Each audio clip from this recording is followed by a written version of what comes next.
Fried rice தர தாமதமானதால் ஆத்திரம். உணவகத்தின் கண்ணாடியை உடைத்து அட்டூழியம். காசாளர் மீது கொடூர தாக்குதல். ஒருவர் கைது செய்யப்பட்ட நிலையில் 6 பேர் தப்பி ஓட்டம். திருப்பூர் வீரபாண்டி காவல் நிலையம் அருகே வாலி என்பவர் பெப்ஸ் என்ற பெயரில் கடந்த 10 வருடங்களா உணவகம் நடத்திட்டு வராரு. இந்த நிலையில கடந்த ஞாயிற்றுக்கிழமை மாலை உணவு அருந்துவதற்காக வீரபாண்டி பகுதியைச் சேர்ந்த கௌதம் என்பவர் வந்திருக்காரு. அங்கு ஃப்ரைட் ரைஸ் ஆர்டர் செஞ்ச நிலையில தனக்கு பிறகு வந்தவர்களுக்கு உணவு வழங்கப்பட்டதாகவும் தனக்கு உணவு வழங்கவில்லை எனவும் கௌதம் உணவகத்தில் இருந்த ஊழியர்கள் கிட்ட வாக்குவாதத்தில் ஈடுபட்டிருக்காரு. அது மட்டும் இல்லாம தனது நண்பர்களை செல்போன் மூலமா அழைச்சிருக்காரு.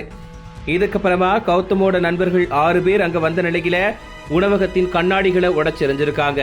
அது மட்டும் இல்லாம உணவகத்தின் சமையல்காரரையும் உணவக காசாளரையும் தாக்கியிருக்காங்க. அதே நேரத்துல அருகில் இருந்த குக்கர் மூடியை எடுத்து தாக்கியதுல காசாளர் ஷாகிரின் முகம் மற்றும் தலையில பலத்த காயம் ஏற்பட்டது. இதுக்கப்புறமா அங்கு இருந்த பொதுமக்கள் மற்றும் கடை ஊழியர்கள் சேர்ந்து கௌதம பிடிச்சாங்க.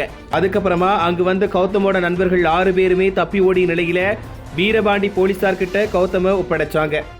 உணவகத்தில் இருந்த சிசிடிவி காட்சிகளை கைப்பற்றிய போலீசார் விசாரணை நடத்தியதுல கௌதம் மீது 10க்கும் மேற்பட்ட குற்ற வழக்குகள் இருப்பது தெரிய வந்துச்சு.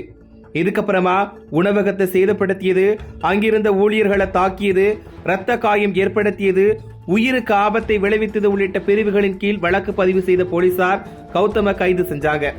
மேலும் உணவகத்தை தாக்கி உணவக ஊழியர்களையும் தாக்கி நபர்கள் மீது நடவடிக்கை எடுக்க கோரி திருப்பூர் மாவட்ட ஹோட்டல் உரிமையாளர்கள் சங்கத்தினர் மற்றும் பொதுமக்கள் காவல் நிலையத்தை முற்றுகையிட்டதால பரபரப்பு ஏற்பட்டுச்சு.